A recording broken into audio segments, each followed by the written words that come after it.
Hello. Any echo there? Hopefully this clears up the echo problem, and hopefully Chris will be able to hop in soon. We're gonna try muting in between each other and see if that will fix some of the echoing issues.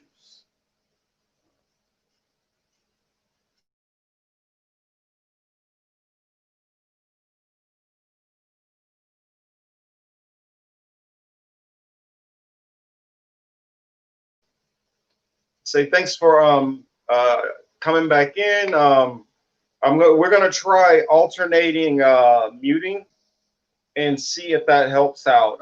Sorry again, and thank you for rejoining. All right. Hey Chris, hopefully let's do a sound test, and hopefully that's better. No, you sound way better. Oh, thank goodness! I got to make sure to remember to unmute myself. So wave at me if I forget to unmute myself, because I know I will do it often if I'm not paying attention and I get rambling. Um, So where were we at? What were some of the questions that we were talking about before we start really having some of the issues? Because I would rather everybody be able to hear it much more clearly and not have to try to guess and decipher what exactly we were talking about. At the time you left or were having issues, we were talking about technology and the money situation.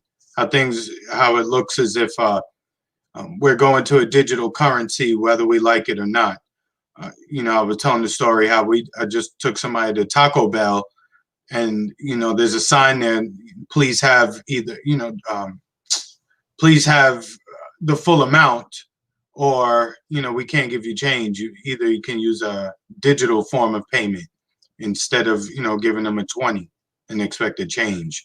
So they're taking us there, and I said how it all ties together is that through the technology they will gain the knowledge and power that they're looking for.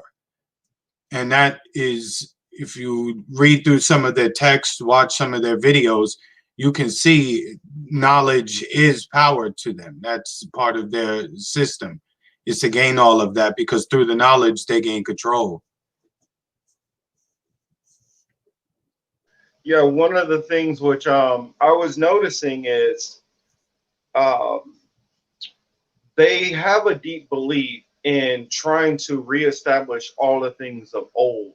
And like where a lot of their symbols come in, it has to do with almost some of the weirdest things that you wouldn't imagine.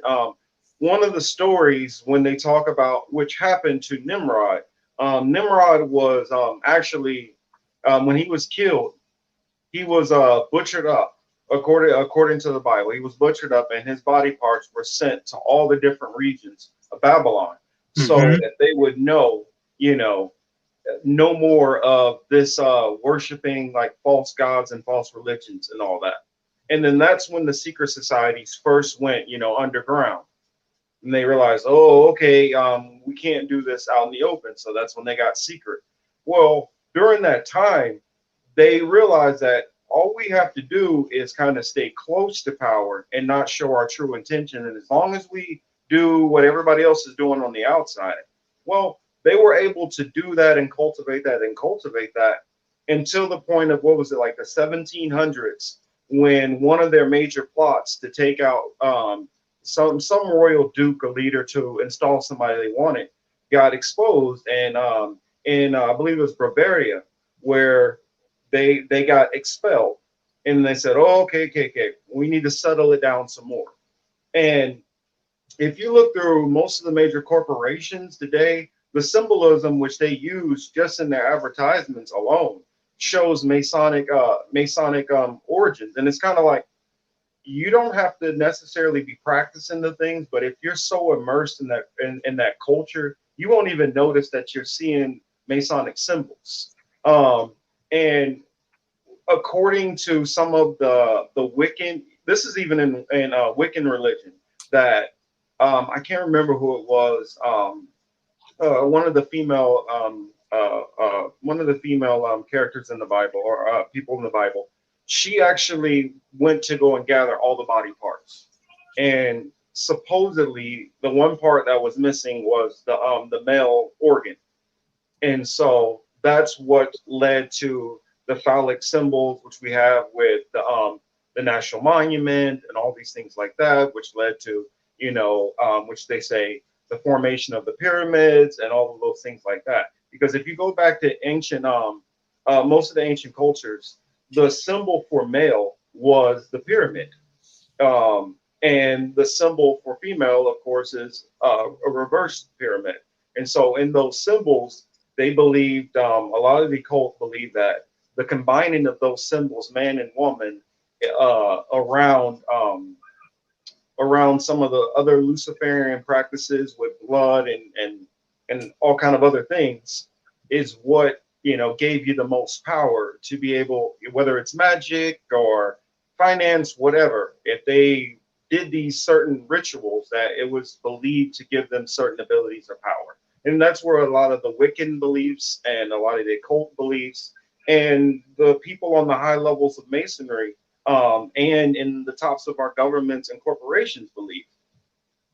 I mean, what do you think, Chris? No, as far as the symbolism goes, um, commercials, pages in magazines, celebrities, video games, it's everywhere.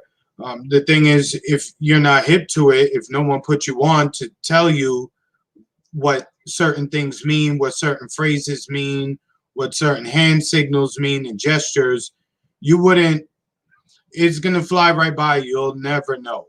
You'll never know.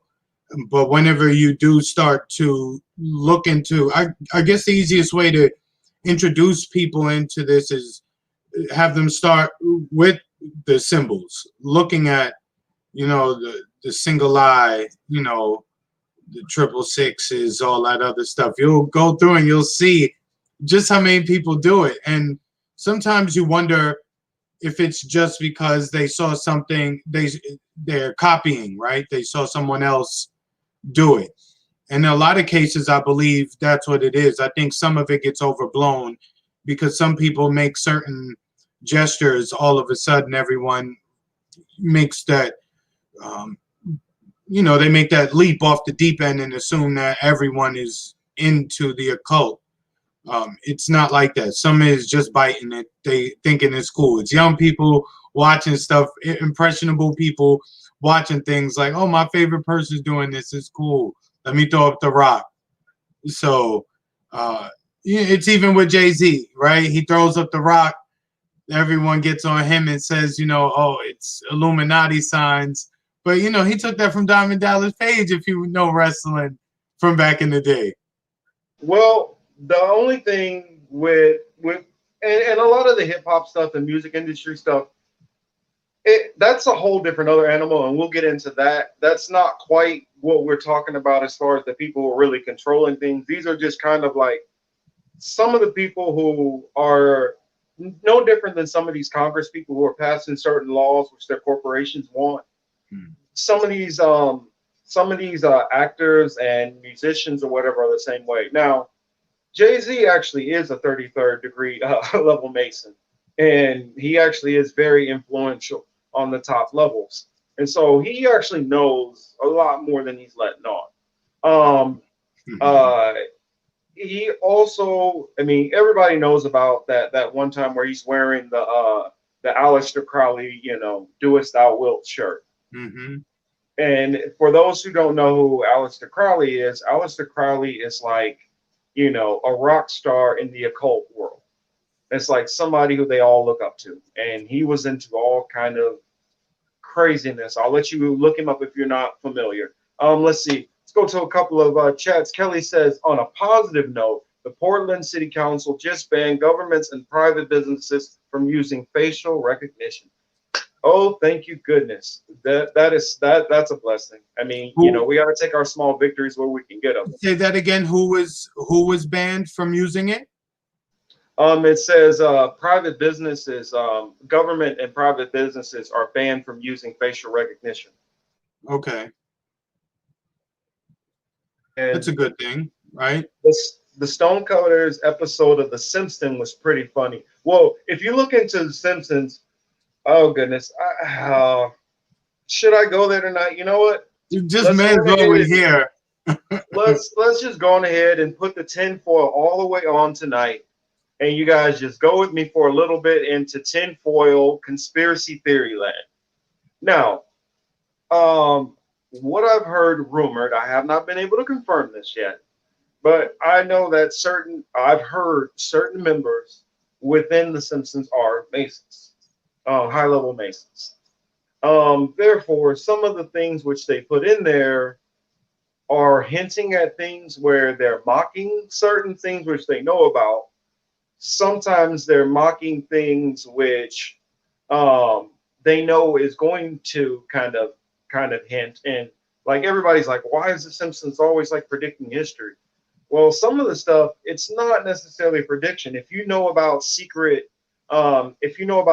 new tech that's about to come out already, on that top level, it's not too far fetched that you might tell one of your buddies who's another billionaire, because they all do a lot of insider trading. If that person happens to be, working a writer for The Simpsons, hey, he might want to sketch that into the skit. And in the same way with some of these other things, sometimes some of these people are so close knit that they They're know a lot of family. these things to come They're out. family. Well, yeah, a lot of them are actually family. If you look in, well, one of these times I'll bring up the image, and it shows the presidents, and almost half of the presidents are blood relatives. Hmm. I mean, from like George Washington is related to like John Adams, and John Adams and Dick Cheney are related, and Dick Cheney's related to like Obama, and it gets weird. I'm like, I don't even know how this is possible, but Hmm. somehow all of these people are all related distantly, and they don't like know each other or know that they're family. I don't know that how that works, and then they just all grow up and then become presidents or vice presidents and stuff. It's just weird. Hmm. No, it is weird. And Matt, I don't even know how to pronounce his last name. Matt Groening. However, Groaning, you said it right. he's been around a long time. His name pops up in a lot of places as well. So it's not surprising that you see the Simpsons be so on point about a lot of things that have happened or did happen. It's easy to put it in something that most people won't get. It's a cartoon. It's aimed for kids.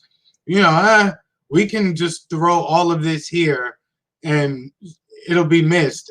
At least no one can say we didn't tell you, or we didn't warn you, or we didn't share the knowledge, because we did. You just missed it.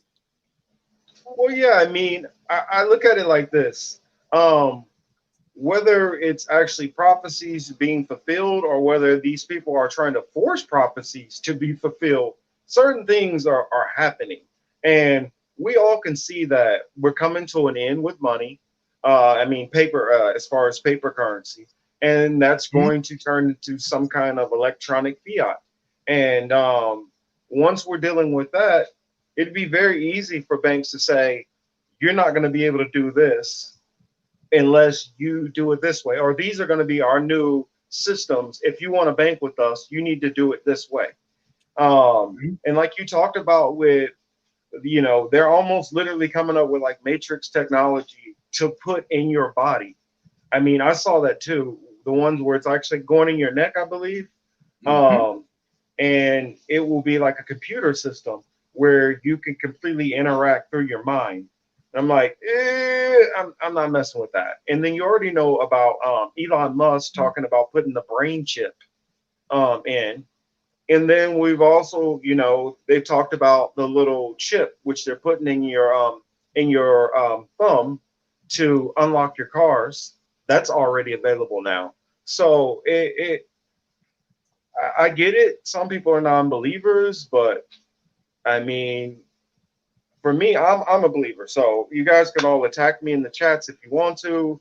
These things just in my belief system, even what I've heard as a kid, This stuff I didn't even imagine could be happening is happening from a book that was thousands of years old. So if you guys can tell me it's the white man's book, it's the this, it's the that, but until you explain how they're predicting real world things that are going on, I don't. That's I guess you got me there.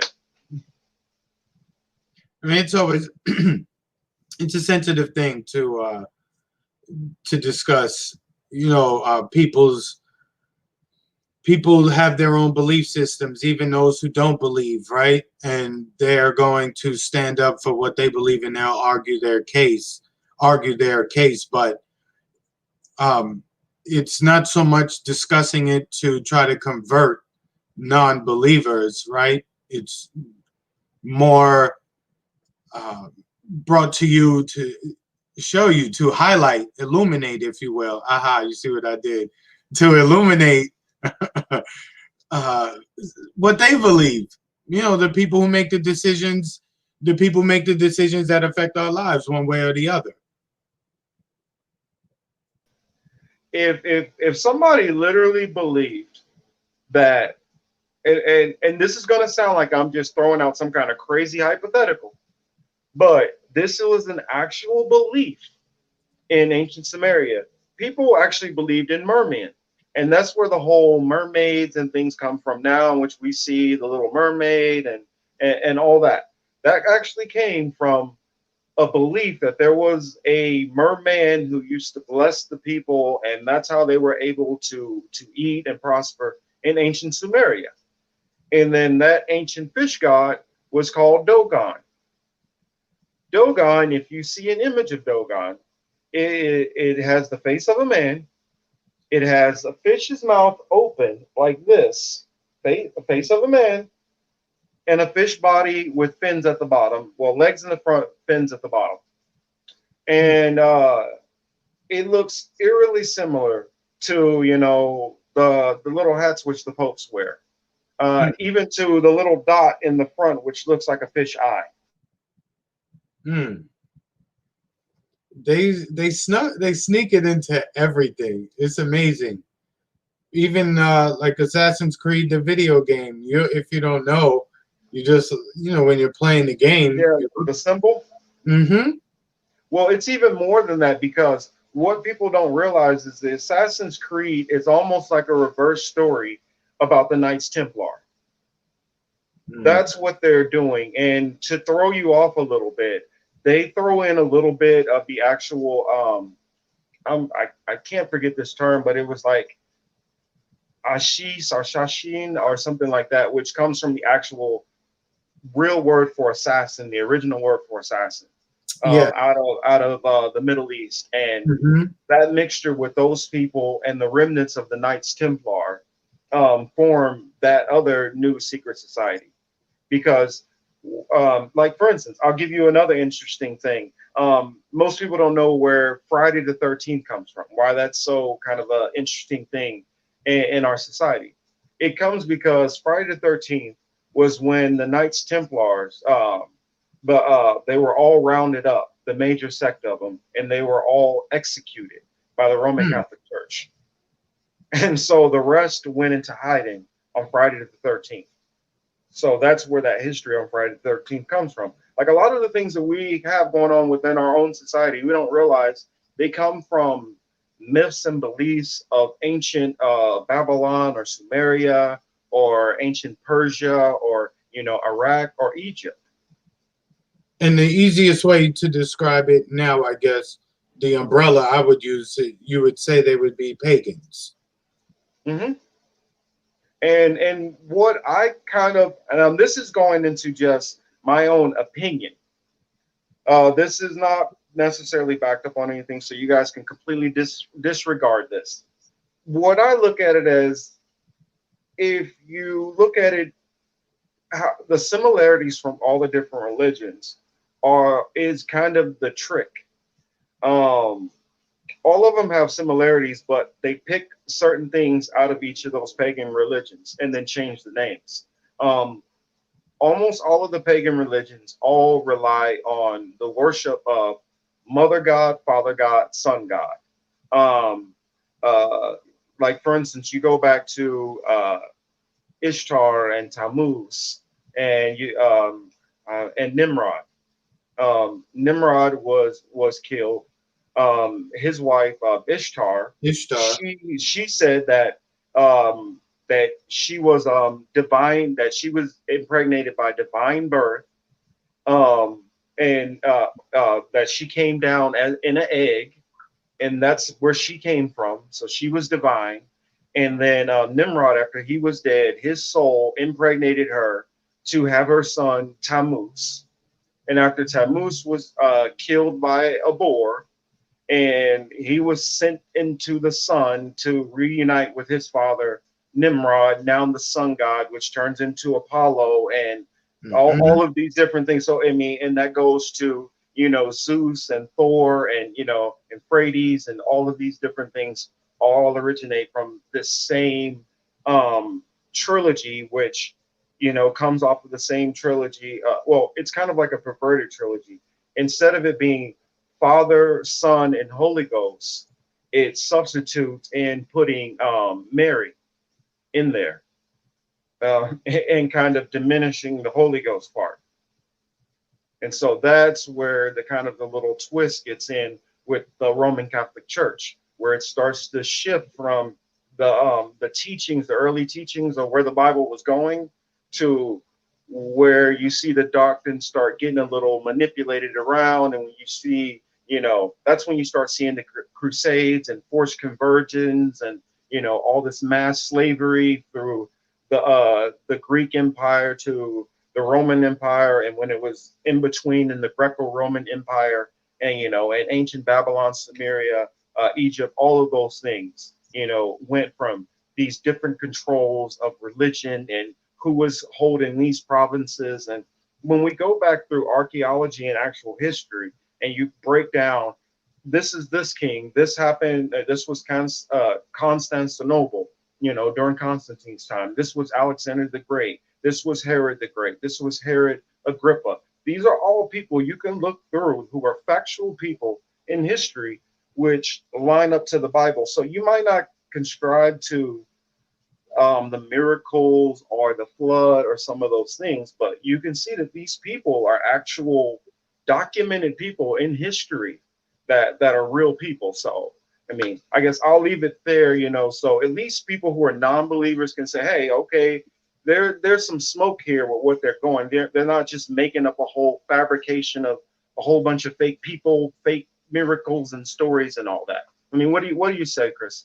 Um, you have most people, they most non-believers, they like to read, right? They like to do a lot of research. I would tell them to look at it more like a historical research project as opposed to looking at it from a religious standpoint. When you look at it like that, and when you're able to digest the information in that manner, it makes it a lot easier than just approaching it from the traditional way of maybe going into a church and speaking with a member of some group, etc.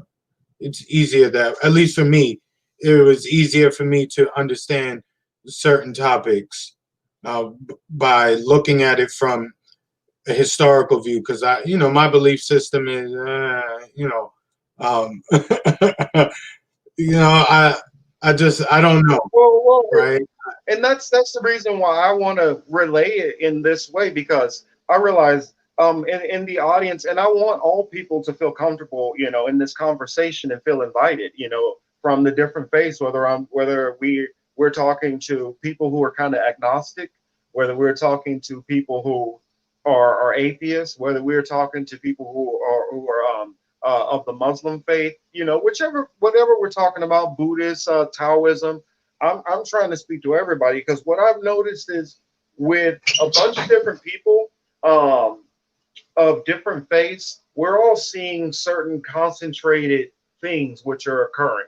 We're all seeing crackdowns. We're all seeing massive austerity. We're all seeing more corralling of our information. We're all seeing just massive shifts in various different ways. We're looking at climate extinction coming toward us. We're looking at all of these different fires. We're looking. I mean, we just have like a mass of everything going on, Those and those I pictures feel like coming from out west, they look fake. It doesn't look real. it's real. I can tell And you, that, it's real. and that's I and it's sad as hell, mhm. because that's a lot of movement that puts a lot of pressure on people. So um, you give that along with the evictions. Is people are facing just a lot of pressure right now. Kelly said I'm glad I'm happy much older than you guys. I won't be around for the branch. Oh, well, I'm hoping that I'm marked with the 777. So those that y'all who don't know what that's about, then all right, you probably need to research, or if you don't need to research it, all right, good luck to you. Um, but said I'm so happy to be a contented atheist. On that topic, that gives me a good segue to something that I do want to talk about, which this is something which you don't have to be a believer of anything, because this is something that I was put onto by Stephen Hawking, who's a noted atheist, and Dr. Neil Neil deGrasse deGrasse Tyson. Tyson. Yes, and this is talking about the CERN project. And I don't know how much people know about the CERN project. I kind of heard about it a little bit, but that's something which sounds terrifying. Basically, what they're working on is they started off with a small experiment trying to work on recreating the God particle in a sense to recreate what they believe the Big Bang, how it happened. Um, Mm. That the and so the theory is the larger that they're able to build this thing, the faster they can get it to go to actually create, you know, that those particles.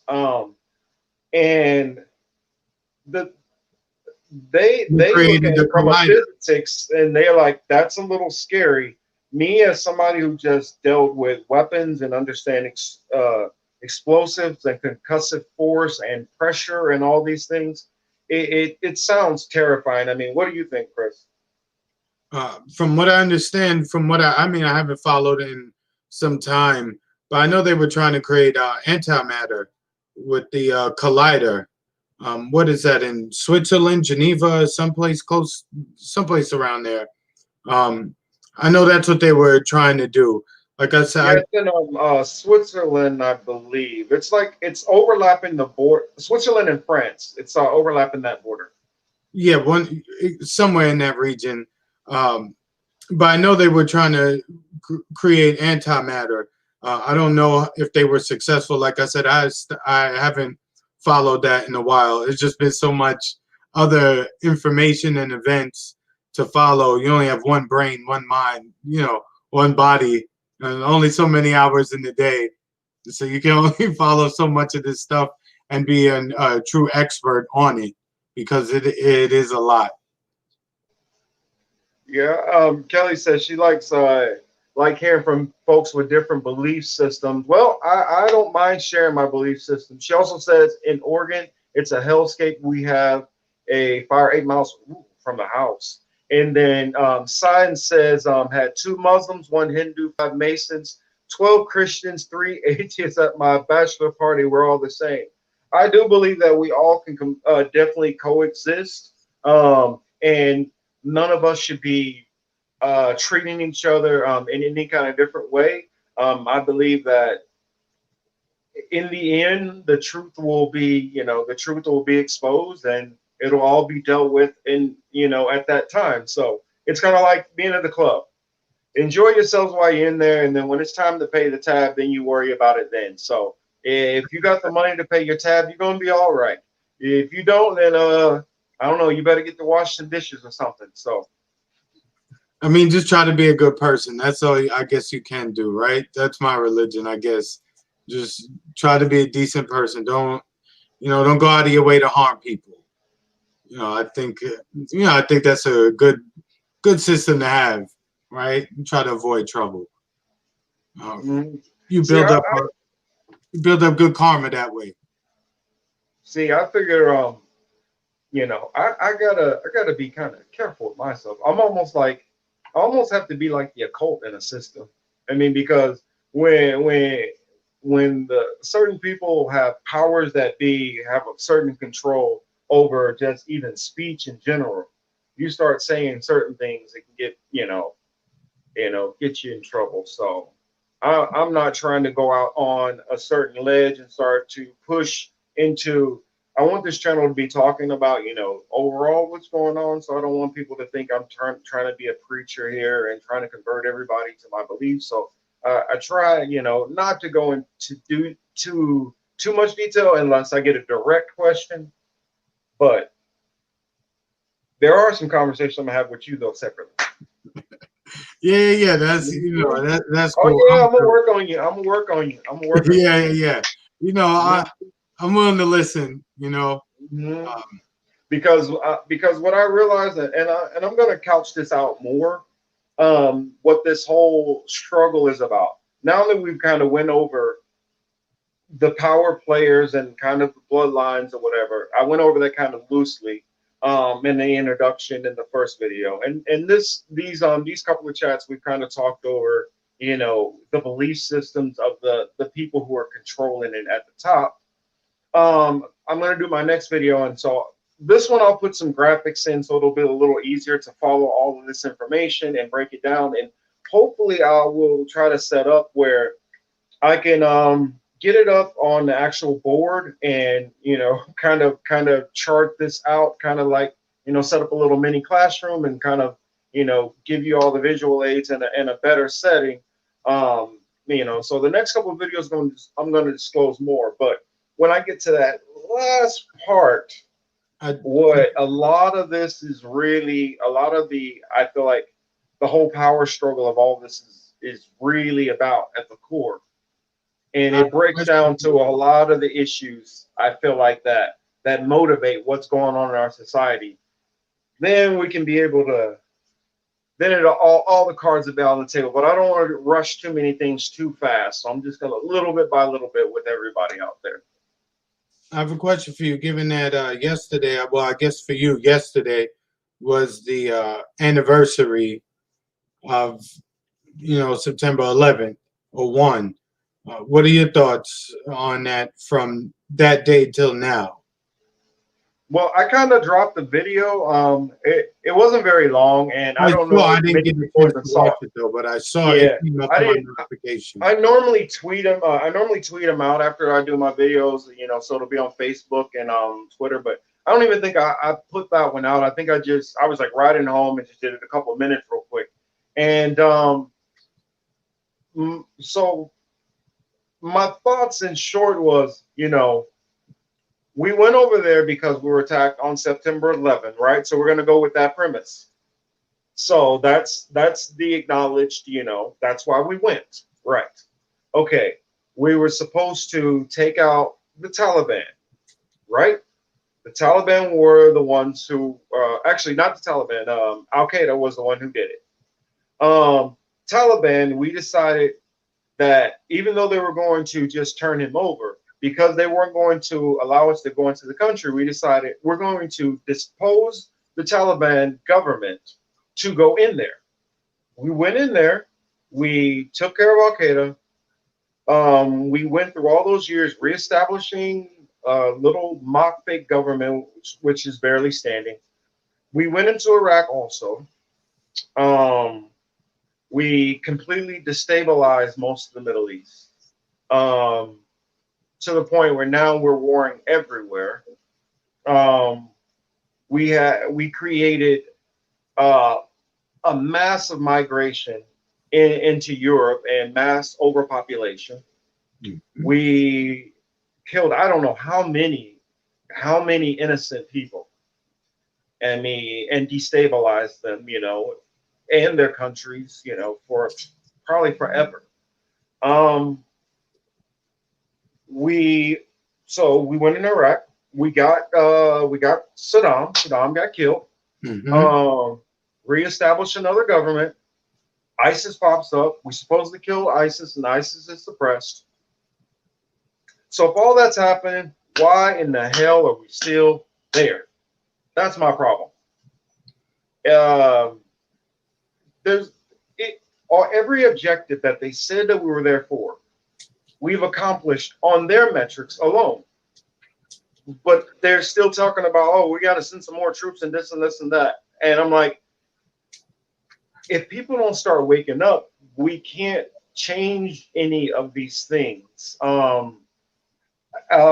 There's a couple of quotes which I'm going to put into the videos coming up, and it's I can't remember who said it, but they said if the American people knew how our banking system worked, they were overturn the government the next morning. And it's Mm-hmm. the same thing with the military industrial complex. These people are not there for benign reasons. They're not there to protect this person or that person. They're there to take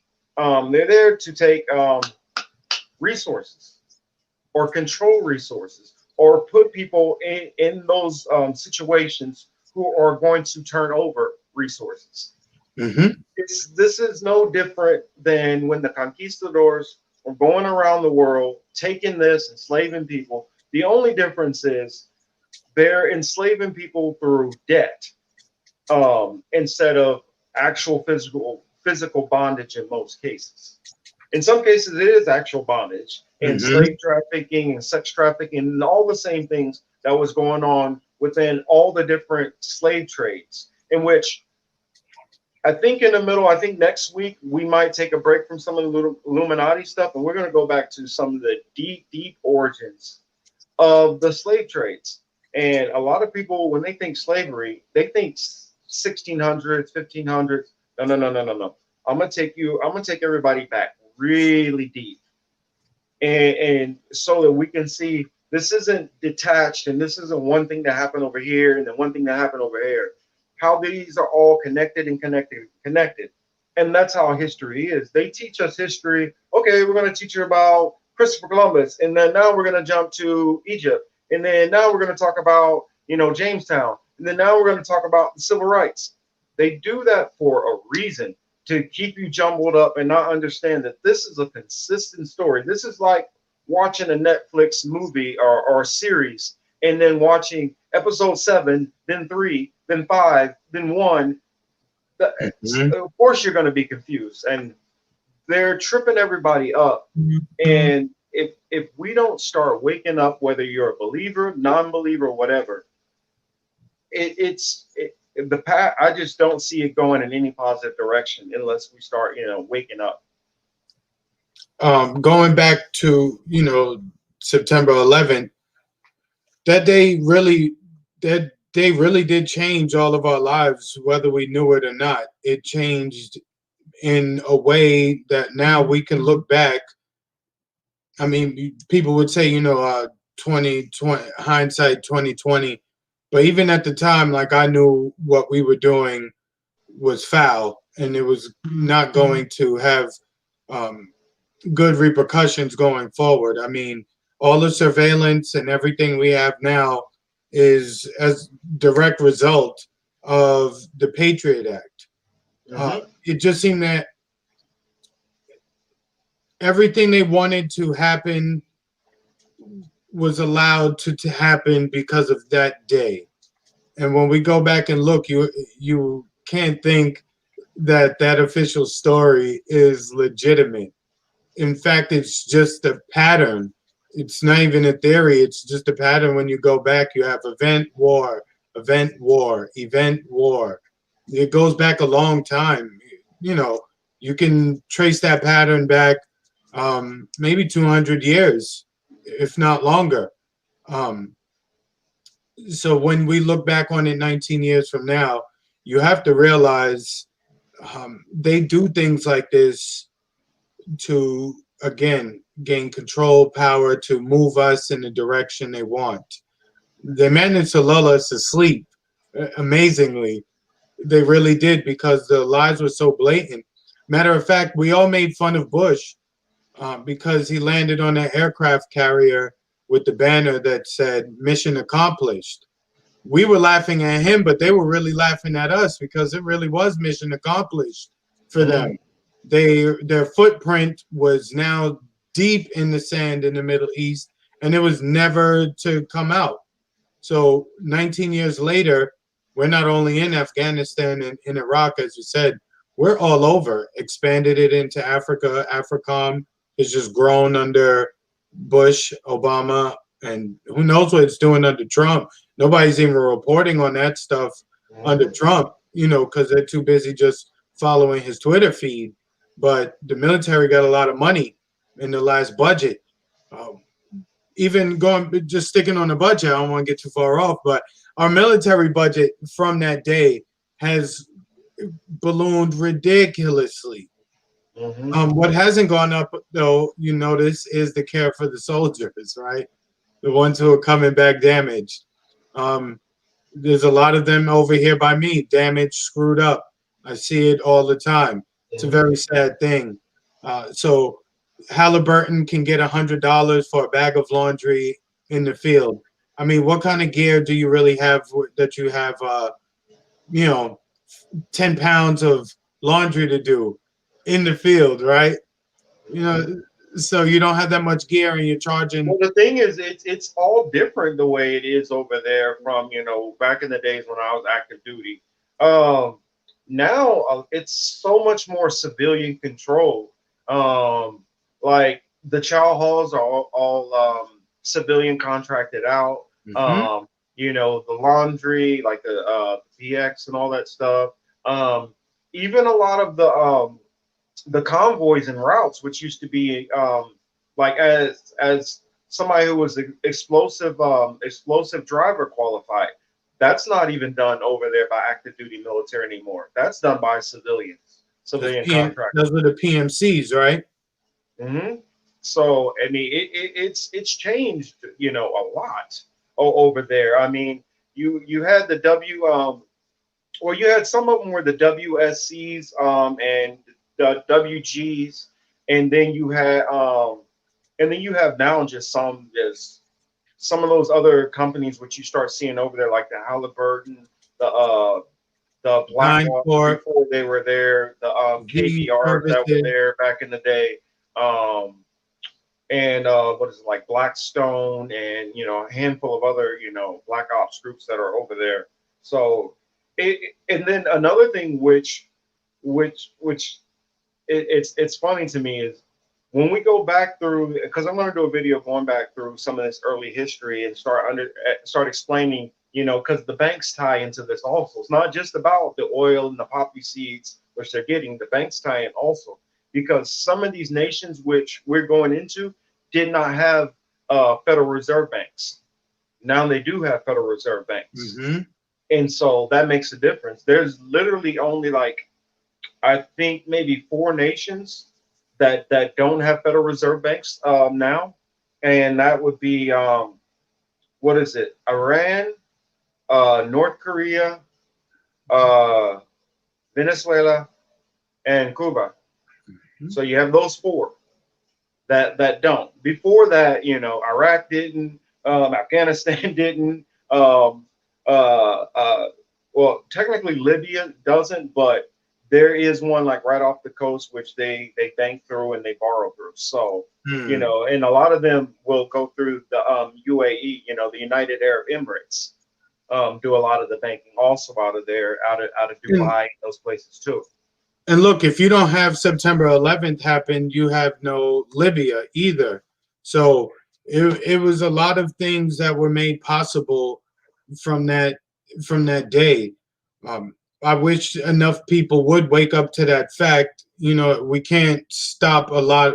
Obviously, you can't change the past, but taking that information, looking at the patterns, seeing the players, seeing those same people involved today with today's um, news of the day.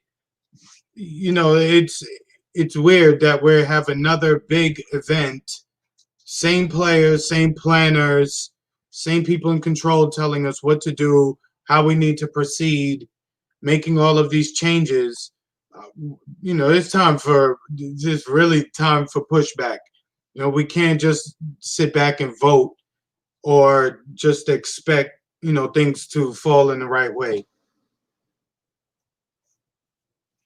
Yeah, I think now is the best way that you can fight back, and whether you look at it from a whether you look at it from just the sense of philosophical lens, or you look at it from a religious lens, both aspects always speak of your mind as your most powerful weapon.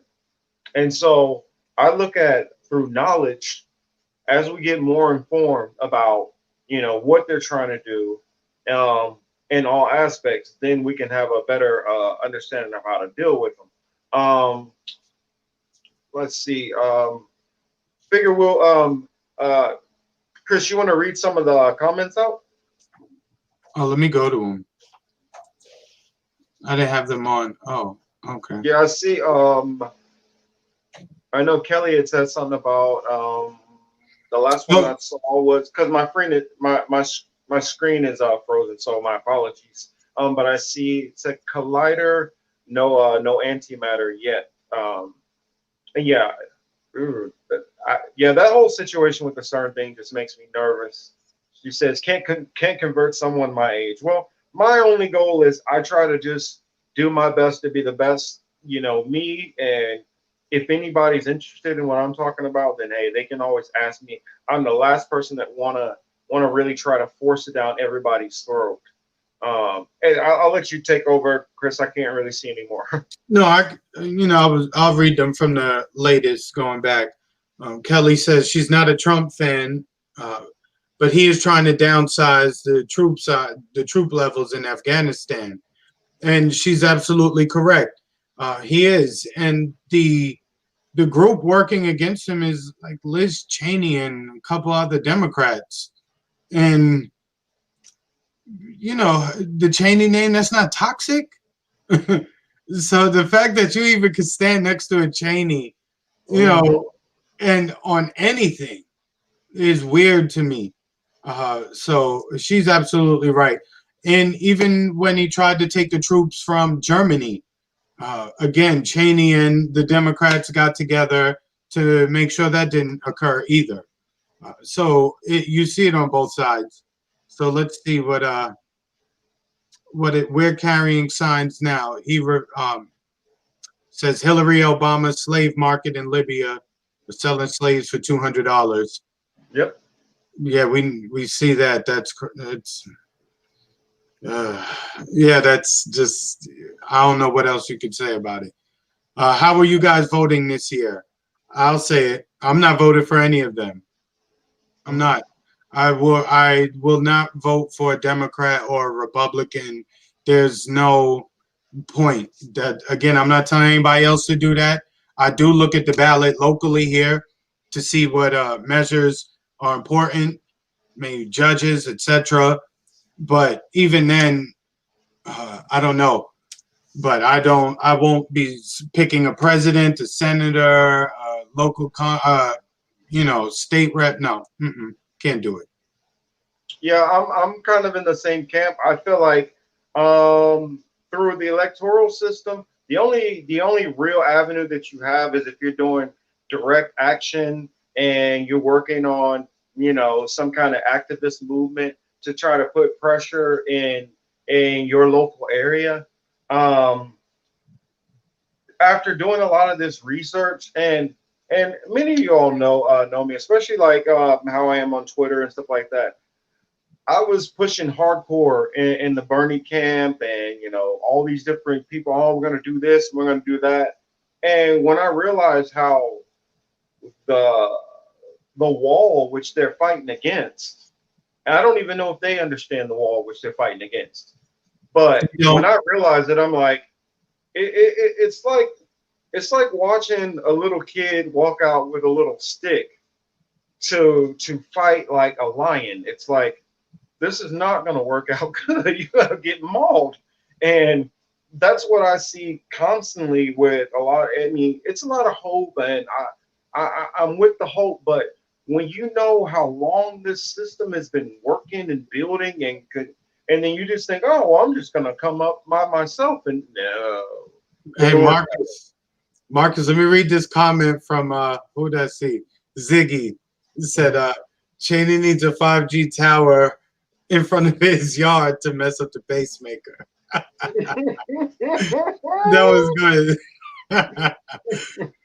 Oh, that was Oh good. man, I like Ziggy, and those of you who don't know, Ziggy has a channel too. So please make sure to go check out some of Ziggy's stuff. Very very interesting, very entertaining. Ziggy Uh, 784. That's what he's showing yeah, us. has some really thought provoking stuff. So I mean, shout out to Ziggy. You know, make sure to go check Ziggy out. What else we got, Chris? We're carrying signs says we weaken Syria by forcing Iraqis to flee from their war-torn homes and into their neighboring countries. I heard about 1.2 million Iraqis into Syria the first year. They destabilized everything, and it's so much easier to when you add that many people to a population, like let's just say a Hungary or something like that. You add all those people, it upsets the balance of power and politics in those countries. So on one hand, you don't like to see their response putting people in cages on their borders, things of that nature. But you, on one hand, they do. The leaders of those countries do understand what is happening as well. Not all of them are with the program, and those who are not, you see they get taken out. But some of the ones who tried to stand up against the flood of migrants, some of them were they're right wing, right, and they're racist in many cases. But also they knew there was bad intentions behind that because even I saw that as well.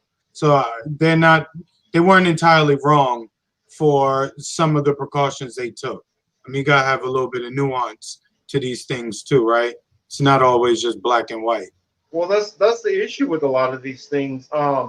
Because they've been so successful at dividing the camps, where they're okay, this is going to be the left, this is going to be the right, you're going to go this way, you're going to go that way.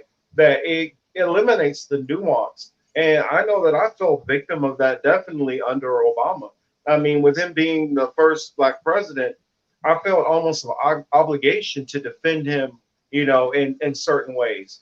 And what makes it hard and confusing, which some of those people don't understand, is if you are coming at it in a racist way and you're just not admitting facts, if you have to throw this little racist, you know, twist on it, a person like me who might be receptive to that information is going to resort back to defending him because they're going to just look at you as a racist. And that's where I felt a lot of the people who were critiquing Obama, that's where they went wrong. They went mocking him and silly stuff, and instead of saying no, he's wrong because of this, acting, you know, professional about it. So that way the critique can be taken serious from the other side versus it just looks like some kind of partisan bickering. And we've started to do that back and forth on both sides. And so there's no nuance, you know, either way, in my opinion. No, there's not. And you have to realize too that a lot of that, the amplification of the more racist attacks is obviously done on purpose. That's to keep you in your certain camps because when you hear some of the more outrageous things, it's it's almost a knee-jerk reaction to go to your camp when you hear some of the things that we were hearing during that time period and to see some of the things we saw during that time period. But it was so loud and they amplified it so much to the point that all of the legitimate criticisms that you had for Obama and his administration, they didn't get heard because everybody was like, well, the Republicans are racist. They keep attacking him. And then on the other side, it's, oh, he's doing stuff for only black people, which you have to laugh at. I mean, that's the biggest laugh. I mean, and I kind of got into a back and forth with a family member about that. How they were saying, well, Barack Obama, basically, and I'll sum it up in a nutshell. She said basically that Obama being the first black president was basically supporting Black Lives Matter. I don't know how that works, but just his existence of being president, it's because it inspires black kids and then all this other stuff, and I'm like, basketball players can be a role model. Anybody can be just a role model. But what we need is more than a role model. You have a community which is underserved, which needs actual, real, tangible things. We don't need just a symbol. Symbols. And that's what a lot of these and I'll have to just say it, a lot of older black voters have been so just content with just getting the little bit of recognition, a little bit of symbolism, instead of getting actual tangibles. I look at it just like, and it's the same thing where I look at people who are voting against their own interests. It's like a bank robber is running out the door and he gives you $5 of your own money to be quiet. Hmm. They're robbing from you just because you got a little bit. You're still being ripped off, Hmm. and I don't think most people see this. Unfortunately, it's been hardwired into them to think that way. You could just even look at it with um, the money, the unemployment funds.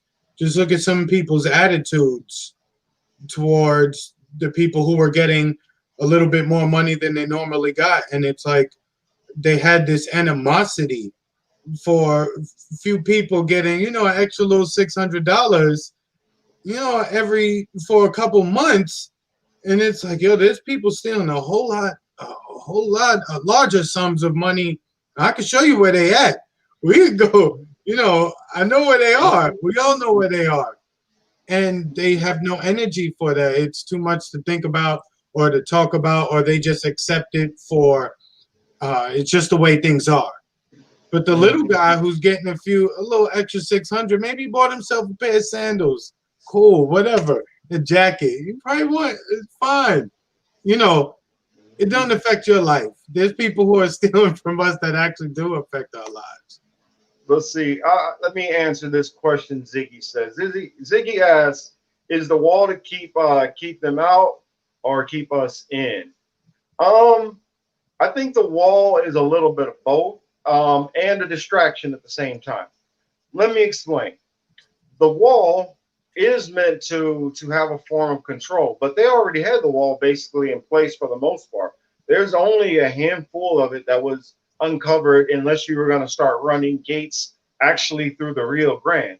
But all they did was make a big deal about it, replace some and refurbish a couple of fencing, and then he's going to be able to pretend, oh, I fixed the wall. That part is a distraction, but I feel like they already have the other technology which they have be outside of a physical barrier is far more effective than the actual the wall itself. When you go into the drone technology, when you go into the sensors, the infrared technology, which is able to do heat sensors through the desert. All the different patrols which they send through, the different people who they send in to undercover as coyotes and all these different things. I mean, there's a gazillions of other things which they're constantly doing within border control. And then the hustle is they pretend we don't have enough funding, we need more funding, so that they can get crazier and crazier technology. The same thing which a lot of our police forces have been getting for decades and decades. The same thing a lot of employers are doing. The same with all these tax cuts and loans and breaks they've been getting over the years. They're going to just further automation. It's way better to get by or invest in a program that will generate a robot doing work. I don't have any insurance costs. You're not calling in sick. I don't care about your baby. You Yeah. know, you're not gonna hit me with what do you call it? The when you need time off, Family Oh, Medical Leave Act, mhm. FMLA. You won't have any of those requests. It's just better if you just have, the Jetsons maid come and do all your stuff.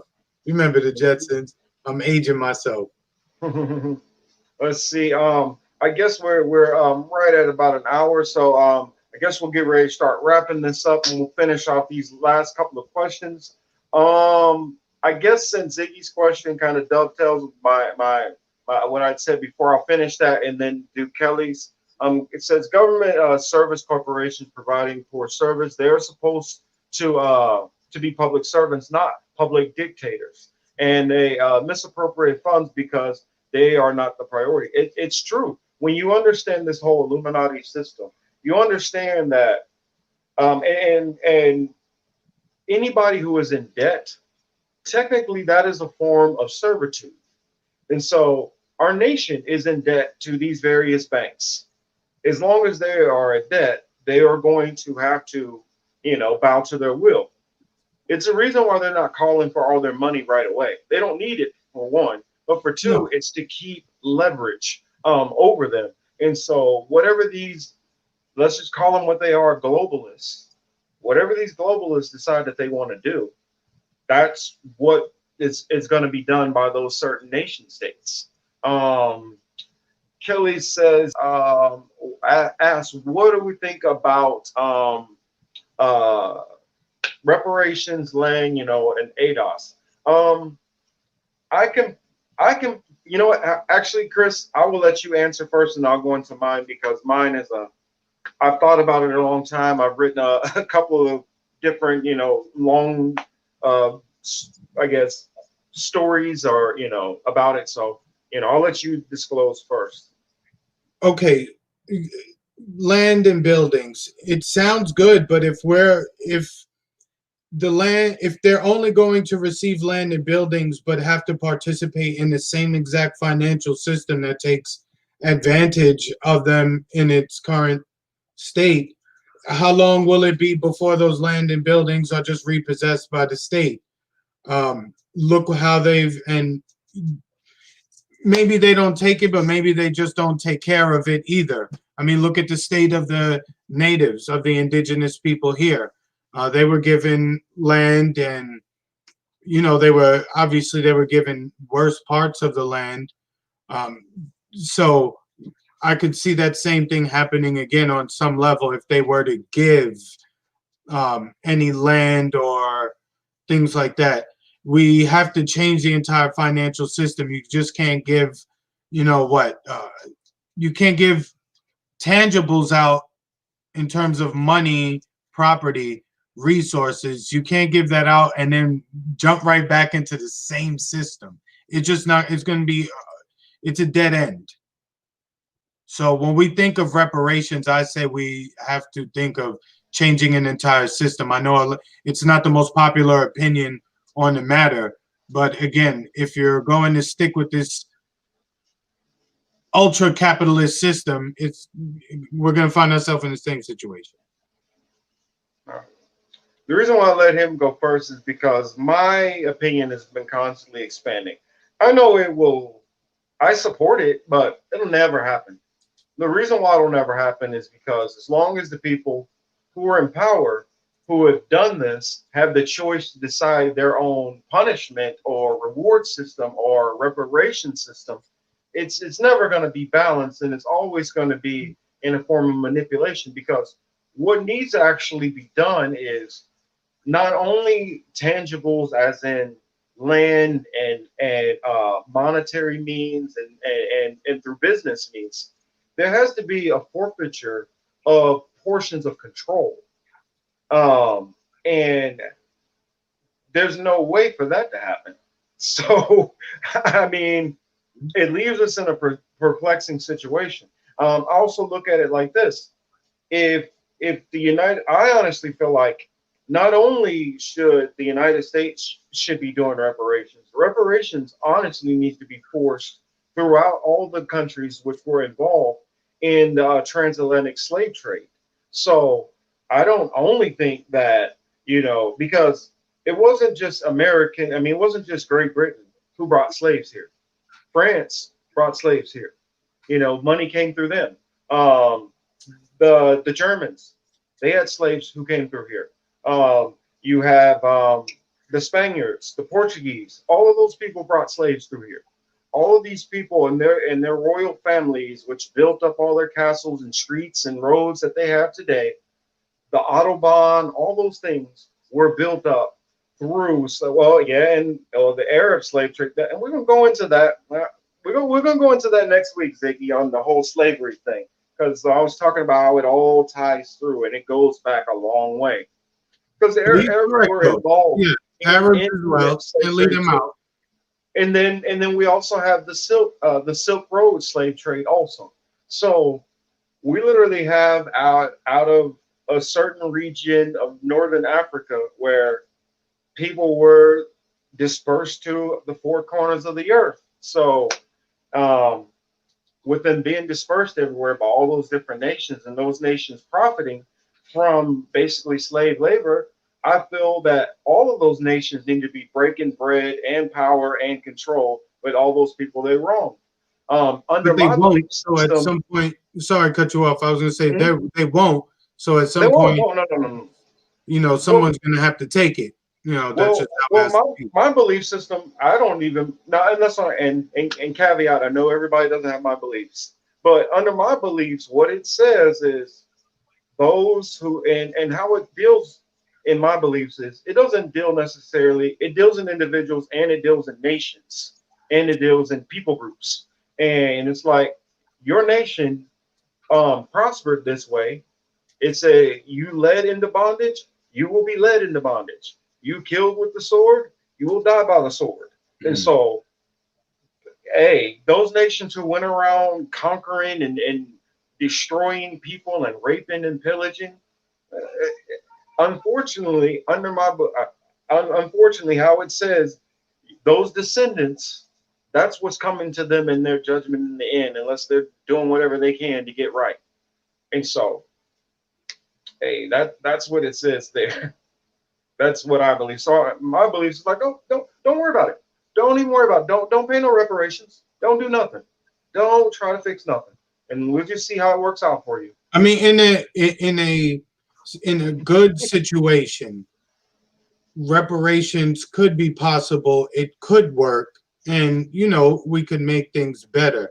But But they unfortunately, don't want to. that's what I'm saying. We're not in It, that it, it, situation. They don't. There's no. There's no reason for them to do it. One, there's no pressure. One, mhm. right? There's no one really demanding that.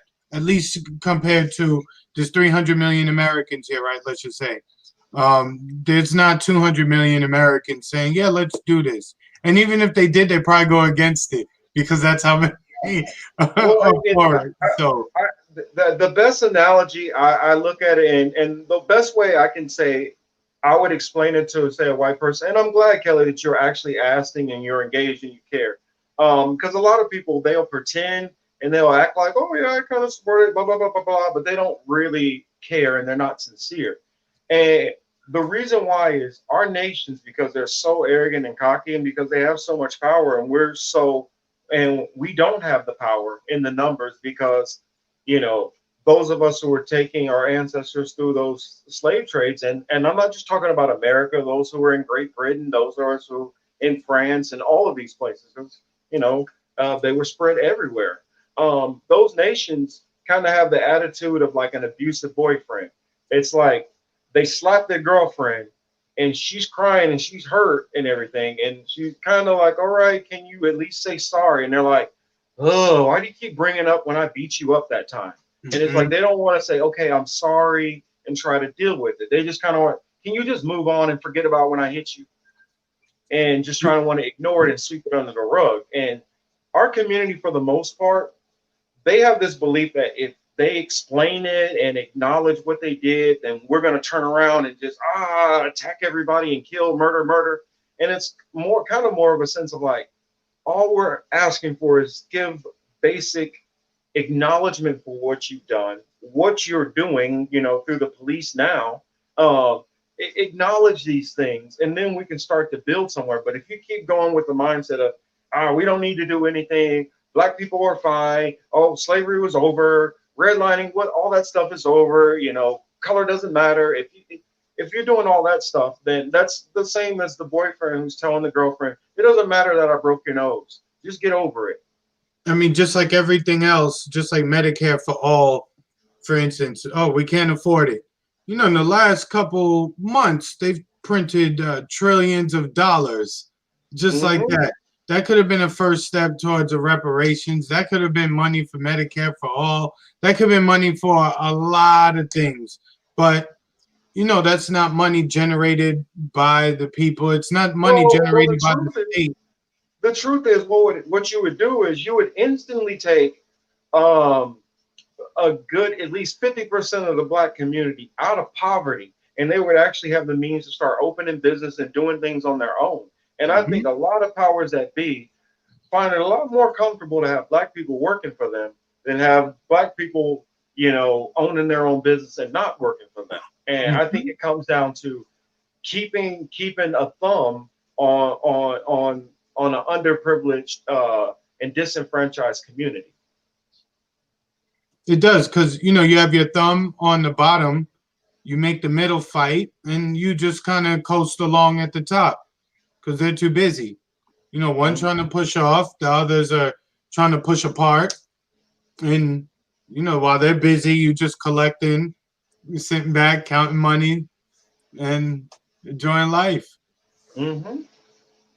Yeah, like remember how we were talking about the like the 13 bloodlines and all that? Hmm. One tie when we were talking about the Silk Road tie, that goes back to the Tang Dynasty. The Tang Dynasty that goes to the Li bloodline, which I was talking about last week, Yes, and that goes up to the banking system, the Southeast Asia banking system, or something like that, that they own to this very day. money that's long. That's what I'm saying. This stuff goes back. It's not like, oh, well, this was one little war that happened over here, then this happened over there. These are certain people that Mhm. these certain major events in history is when they took a hold of a certain market and monopolized that, and their family bloodline held on to it through centuries. Hmm. That's And it. it's the story of all of these bloodlines doing that through whether it was taking major stake in the Catholic Church and basically being the person to knight all the different archbishops and the popes, whether it was in the liquor business, tobacco business, shipping business, banking business, or print media in the early days, and then into radio and then into TV. All of these people have kind of owned these certain things over time. And maybe they might have been doing one thing for a time period and then switched over. Like, for instance, you have with one of the families who were doing most of the ammunition and explosives and then switched over in the last minute, the DuPont family, and then switched over to more chemicals and dealing with carpet and stuff like that. Just like the Lee family, also they are credited with founding dynamite, gunpowder. Hmm. So that tied into trading with Europeans and guns, and you see where it all ties in. Hmm. That That's led on to helping with the slave trades, also giving the Arabs and Africans, giving them weapons to be able to round up rival rival nations who were in Africa that they were against. it's 100% fact. I mean, you can't argue against that. You know, there was a lot of, as they say, there was a lot of in.